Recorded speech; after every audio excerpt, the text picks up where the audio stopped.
वेलकम दोस्तों हमारे चैनल पे। तो दोस्तों हमारे चैनल को सब्सक्राइब ज़रूर करें और साथ में ही बेल आइकन भी ज़रूर दबाएं ताकि जब भी मैं कोई डिज़ाइन अपलोड करूं तो आप उसे मिस ना कर पाएँ। तो दोस्तों आज की वीडियो में मैं आपको ये पट्टी डिज़ाइन बना के बताने वाली हूँ, तो इस वीडियो को इन तक ज़रूर देखिएगा ताकि आप इस डिज़ाइन को सीख पाएँ। और मैंने बहुत ही स्लोली तरीके से बताया भी है और आप आसानी से इसे सीख भी लेंगे बनाना। तो आप सेम इसी स्टेप्स को, मैं एक ही स्टेप आपको बताऊंगी, आप सेम उसी स्टेप्स को रिपीट करते हुए आप बना सकते हैं। तो चलिए अब वीडियो स्टार्ट करते हैं। तो हमें सबसे पहले क्या करना है, साइड में हमें चैन लेना है 8। ये हमने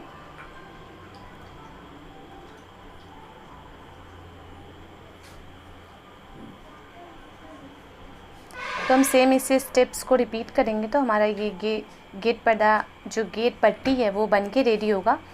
तो मैं बहुत ही धीरे धीरे आपको बता रही हूँ, तो आप इसे इन तक ज़रूर देखिएगा ताकि आप इस डिज़ाइन को समझ पाएँ।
दोस्तों देखिए इस तरह से ये बनेगा और इसे हम रेड कलर से पाइपिंग भी कर लेंगे। तो मैं पाइपिंग कर ले रही हूँ और मैं आपको दिखाती हूँ किस टाइप से लगेगा। आप अपने तरीके से भी पाइपिंग कर सकते हैं। जैसे देखिए इस टाइप से हमने एक तरफ से पाइपिंग किया और दूसरी तरफ से हमें गेट पर्दा बनाना है, तो आप दोनों तरफ से भी पाइपिंग कर सकते हैं। मैंने सिंपल सा पाइपिंग किया है इस टाइप से। तो देखिए इस टाइप से हमारा पाइपिंग हुआ है, तो इस टाइप से गेट लग रहा है। और दोस्तों आप इसे देखे होंगे, आपने देखा होगा, तो प्लीज़ इसे रिपीट करके देखिएगा ताकि आप इस डिज़ाइन को सीख पाए। ऐसा ना कि हमने बोल के नहीं समझाया तो आप ना बना पाए। आप इसे बार बार रिपीट करके देखें। मैंने बहुत ही धीरे धीरे इसमें समझाया है, तो आप आसानी से इसे देखकर बना सकते हैं। तो देखिए इस टाइप से ये बन के रेडी हुआ है। तो दोस्तों फिर मिलते हैं हम नेक्स्ट वीडियो में नए डिज़ाइन के साथ। तब तक के लिए थैंक्स फॉर वाचिंग और वेट कीजिएगा मेरे नेक्स्ट वीडियो का, जिसमें मैं फिर से कोई न्यू डिज़ाइन बनाते हुए लाऊंगी।